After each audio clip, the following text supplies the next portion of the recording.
Ya, berjumpa lagi dengan saya, Immanuel Teguh Harisantoso. Oke, terima kasih kepada teman-teman sekalian yang sudah mensubscribe channel saya. Terus dukung apresiasi yang sudah Anda sampaikan untuk berkembangnya channel ini, dan bagi teman-teman yang baru menemukan channel saya, selamat bergabung ya. Dan bergabungnya Anda dengan channel ini pasti akan membawa dampak positif yang luar biasa ya. Oke, teman-teman sekalian, hari ini adalah hari yang sangat istimewa ya. Tanggal 3 Desember, tahu? Hari Disabilitas Internasional. Hari yang sangat bersejarah ya. Sebuah momentum untuk mengedukasi dan sekaligus memberikan akses sosial bagi orang-orang dengan disabilitas. Nah, saya baca situs hari ini ya, un.org ya, yang menyampaikan bahwa hari ini ya paling tidak lebih dari 7 juta ya, dan lebih dari 1 juta atau paling tidak adalah 15% dari populasi di dunia. Mereka hidup dengan berbagai bentuk disabilitas. Anda tahu yang paling besar ada di mana? 80% mereka tinggal di negara yang sedang berkembang. Tahu Indonesia masuk yang mana ya. Nah, secara historis Hari Disabilitas Internasional itu pertama kali diperingati pada 3 Desember tahun 1992. Belum lama. Ya. Itu berarti praktis kalau sekarang 2021, 30 tahun yang lalu, 3 dekade tahun yang lalu. Ya. Penetapan ini ya, berawal dari apa yang disebut dengan The United Nations Decade of Disabled Persons yang diadakan pada kisaran tahun 1983 sampai dengan 1992 yang memfokuskan bahasan perihal kesejahteraan para penyandang disabilitas. Peringatan disabilitas itu dimaksudkan untuk mengedukasi masyarakat. Terkait apa? Terkait hak-hak dan kesejahteraan yang wajib dimiliki oleh setiap penyandang disabilitas dalam seluruh aspek kehidupan keseharian. Ya. Apakah itu aspek politik? Apakah itu kemudian aspek sosial?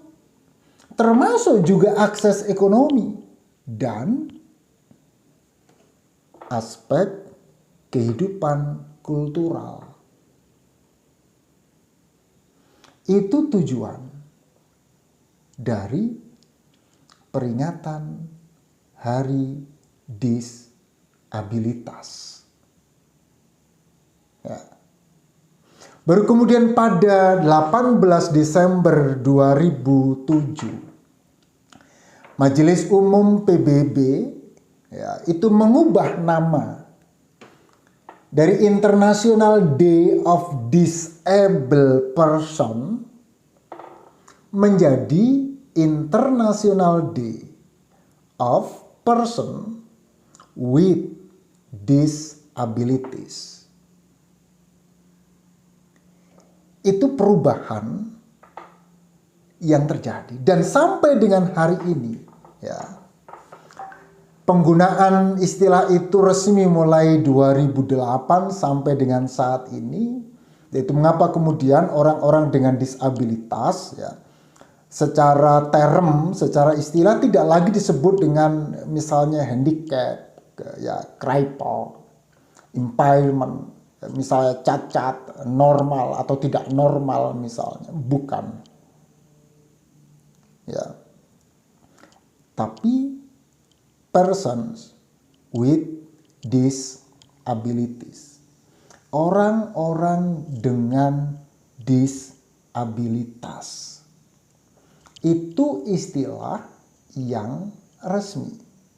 Secara formal digunakan, baik itu secara internasional pun demikian. Digunakan secara nasional yang juga termuat dalam undang-undang tentang penyandang disabilitas di Indonesia. Ya. Nah, mengapa peringatan disabilitas ini penting? Ya. Kalau tadi di depan saya menyampaikan tentang mengedukasi dan sekaligus memberikan akses sosial, politik, ekonomi, sosial budaya. Ya. Mengapa itu penting? Perhatikan, ya.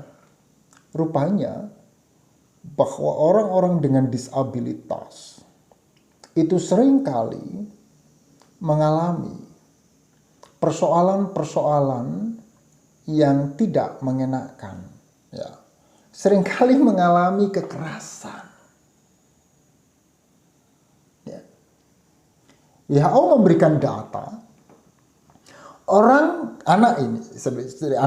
anak dengan disabilitas paling tidak hampir 4 kali lebih, ya, mereka memiliki pengalaman kekerasan jika dibandingkan dengan anak-anak yang non-disabilitas. Demikian juga dengan orang tua. Ya, orang tua dalam bentuk mengalami disabilitas apapun, paling tidak 1,5 kali ia menjadi korban kekerasan dari orang-orang yang tanpa disabilitas. Saya mengalami sendiri, ya.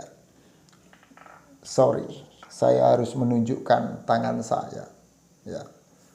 Tangan saya dislokasi dan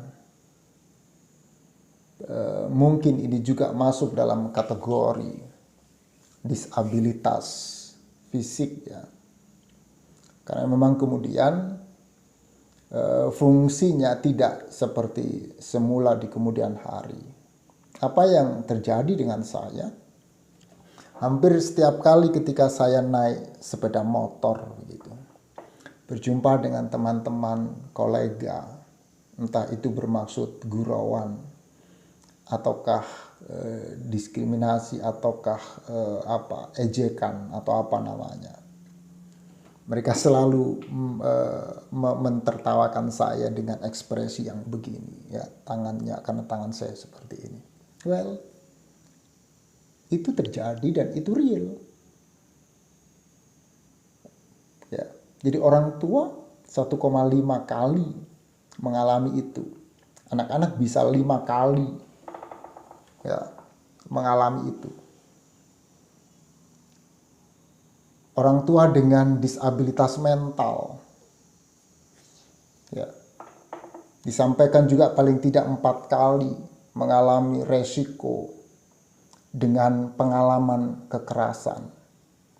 Itu yang terjadi di sekitar kita.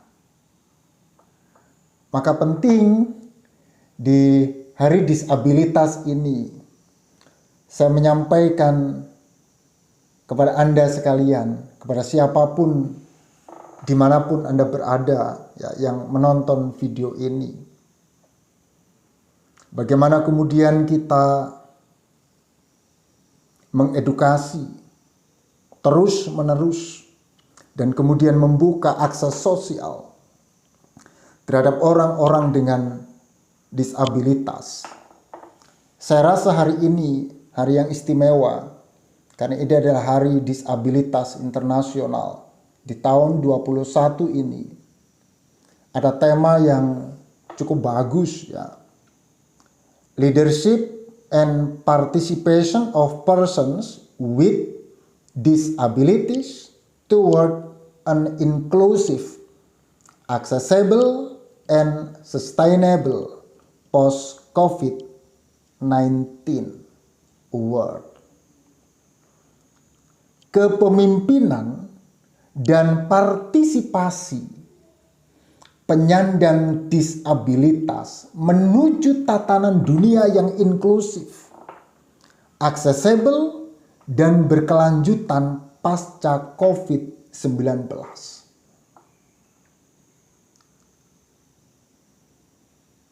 Kepemimpinan dan partisipasi disabilitas.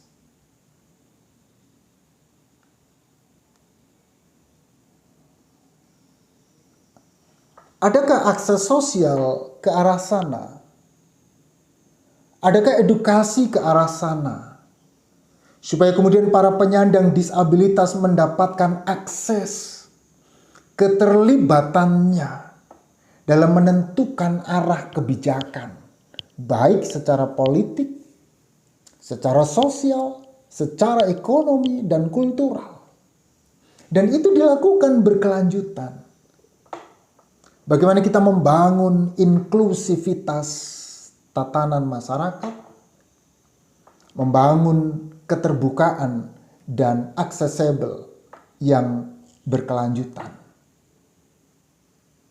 Semoga cita-cita dan harapan dari tema disabilitas atau Hari Disabilitas Internasional tahun 2021 ini kita bersama-sama dapat mewujudkan kesetaraan, membuka akses, peluang, dan memastikan tatanan masyarakat yang inklusif. Selamat Hari Disabilitas Internasional. Mari terus mengedukasi dan membangun kesetaraan di tengah-tengah keragaman kehidupan ini. Terima kasih. Sampai ketemu di video-video saya selanjutnya. Salam disabilitas.